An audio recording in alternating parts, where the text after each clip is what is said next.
So Mitch McConnell the other day comes out and he says, well, we might lose the Senate because you have weak candidates. Okay, most of them you recruited and endorsed. All these races are within striking distance. That's like being down by 6 at the halftime going to a football game, and the head coach says, we're really not good enough to win. I mean, what is your reaction to this? He's such a negative for the party. He's a guy that I'm embarrassed to tell you he was losing to somebody named Amy McGrath in Kentucky. I did very well in Kentucky, as you know, by a lot. I did a lot of places very well. I think maybe all of them. But I was doing very well. And so he came for an endorsement. He was losing, and he was going to lose big. And, the primary was over. If I would have known, I would have run somebody against him in the primary. We're batting almost 99% on endorsements. I would have run somebody against him in the primary. But who would have known that he turned out so bad?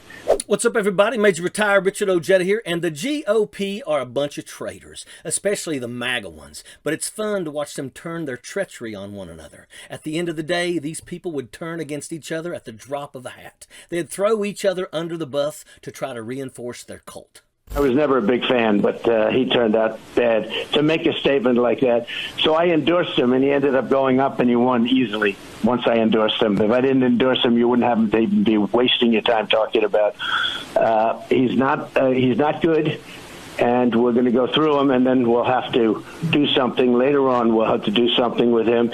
We all hate Mitch. He's an abominable piece of His political history is a series of red marks. I can't begin to count the number of things I fundamentally, ideologically disagree with him about, and that's a fact. He's a terrible person with terrible beliefs. I, for one, can't wait for the day he retires so that some lesser idiot might take the mantle in Kentucky. But hey, at least this man is actually a politician. His career is what, over 30 years long? So he's got some idea of how politics goes down, even if he's on the wrong side of history. He is as establishment as it gets, a classic Republican shill, but an experienced one. He raises money and he hands it out to senators, and that's how he keeps his power. But I saw his statement about people, even people not involved as much with me, but people that are good. And instead of just being quiet, and he can think that if he wants. I don't even think he does think that. But he can think that if he wants, but he shouldn't say it. But he says it. And the party is furious at him. We have to put up with him for a period of time, but eventually he'll be gone. He'll be gone. Well, he's bad news. Look, he just said that. For him to make that statement, John, to make that statement is a disgrace.